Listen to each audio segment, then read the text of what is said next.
sommes en compagnie de Nolwenn, animatrice culturelle à Aviotte, bien évidemment à l'église de Aviotte. On va découvrir des secrets parce qu'on a eu le plaisir de faire une émission avec vous. Et maintenant, on va rentrer un petit peu plus dans le détail. Qu'est-ce qu'on découvre en premier, par exemple? Alors pour les premiers secrets que je vais vous dévoiler aujourd'hui, on va aller voir les menottes qui sont à l'intérieur de la receveraisse. Alors, une histoire toute particulière, hein. C'est vrai qu'on peut se poser la question, pourquoi des menottes à l'intérieur d'un bâtiment religieux, qui plus est à l'extérieur, comme ça, qui sont encore là depuis peut-être plusieurs siècles.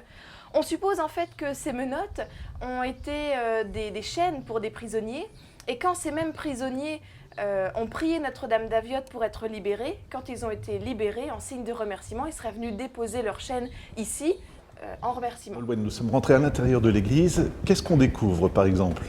Je voulais vous présenter ici ce calcaire du XVe siècle qui représente Sainte Ursule et les 11 000 vierges. À l'époque, Sainte Ursule, c'était une princesse scandinave qui devait épouser un prince prussien. Mais comme le prince n'était pas catholique, il fallait le convertir et ils seraient partis ensemble en pèlerinage jusque Rome. Mais pas tout seuls, ils auraient pris dans leur bagage 11 000 vierges. Le mariage devait être célébré à Cologne, mais Cologne était à l'époque assiégée par les Huns. Et Attila, le chef des Huns, en voyant Sainte Ursule, la beauté de Sainte Ursule, la voulait pour lui tout seul, elle a refusé et tout le monde aurait été massacré. Depuis, Sainte Ursule, c'est la sainte patronne de Cologne, mais la particularité de cette statue à Aviotte, si vous le voyez, eh bien, sa tête est à moitié abîmée. Ce qu'on disait à Aviotte, c'est qu'en apposant la tête de Sainte Ursule sur la tête des frénétiques atteints de maladies mentales de l'époque, eh bien, on voyait des guérisons.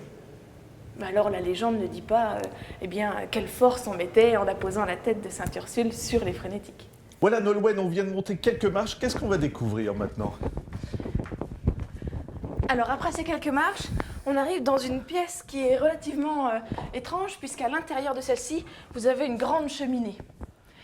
À la base, cette petite pièce aurait été construite pour loger les financiers, ou du moins les personnes qui géraient les finances pour la construction de l'église.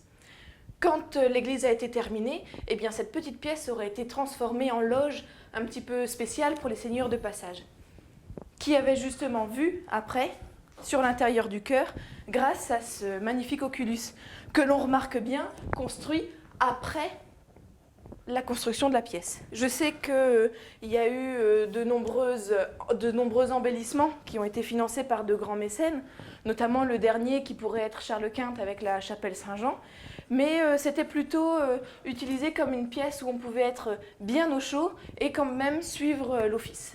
Alors justement, il y a une légende qui raconte que si on grimpe à l'intérieur du conduit de cheminée, on peut arriver encore à une autre pièce secrète qui serait au-dessus. Mais je m'y suis jamais risquée.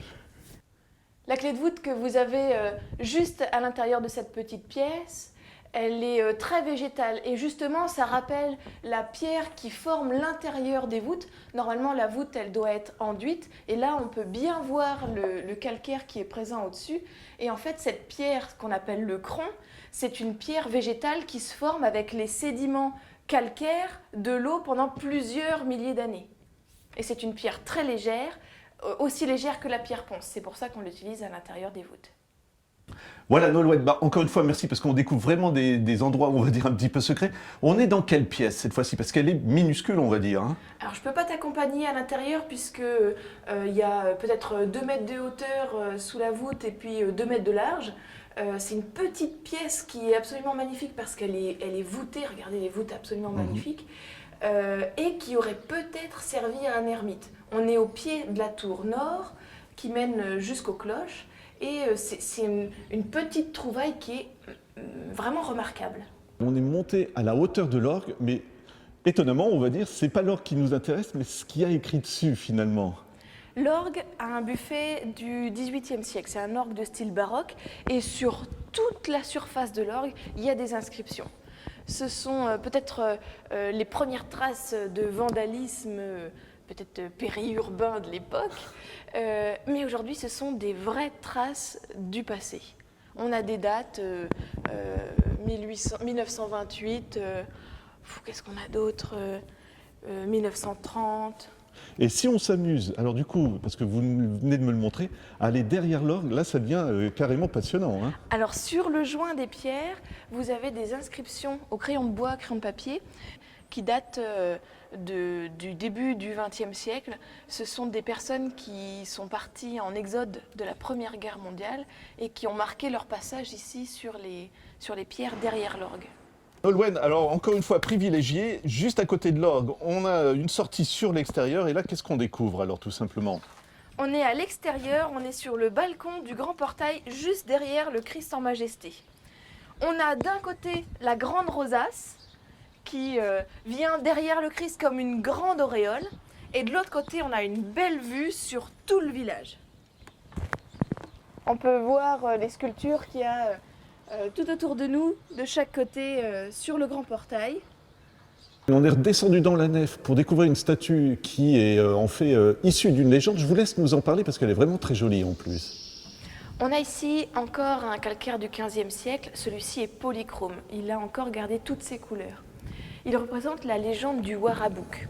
Le Warabouk, ce devait être un terrible monstre, mi-homme, mi-bouc, en plus il était vert, qui terrorisait les jeunes filles d'Aviotte, qui emmenaient les sorcières au sabbat dans la forêt et qui devaient en croquer quelques-unes.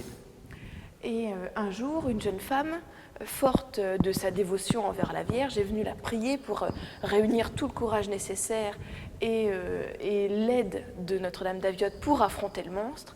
Et elle se serait approchée de l'orée du bois à l'aube, et elle aurait attendu le Warabouk qui est arrivé. Il voulait l'emmener dans la forêt voir les sorcières. Elle serait montée sur son dos. Une fois sur son dos, elle fait le signe de croix qui pétrifie totalement le monstre. Donc ça, c'est la légende d'Aviotte. Mais en fait, ce qu'il faut voir dans cette sculpture, c'est simplement Sainte Marguerite d'Antioche hissant du dragon. Comme quoi, une parabole biblique peut être transformée en une sculpture pour prévenir les enfants de ne pas aller trop tard dans la forêt. Nolwenn, on arrive au terme de notre émission. Dernière curiosité spectaculaire, qu'est-ce qui se déroule derrière vous? C'est le pèlerinage d'Aviotte. À Aviotte, tous les 16 juillet, on a un pèlerinage séculaire. Ça fait plusieurs siècles que les gens viennent faire la fête de la Vierge Marie. Donc ils prennent Notre-Dame d'Aviotte en procession à travers le village. Voilà, on va se quitter. Simplement, des petits rendez-vous, on en profite hein, tous les dimanches par exemple, des choses comme ça. Dites-nous ce qu'on peut voir à Aviotte. Eh bien, venez tous les premiers dimanches du mois au marché fermier d'Aviotte. Et sinon, le prochain grand rendez-vous, ce sera les Journées du patrimoine, les 15 et 16 septembre.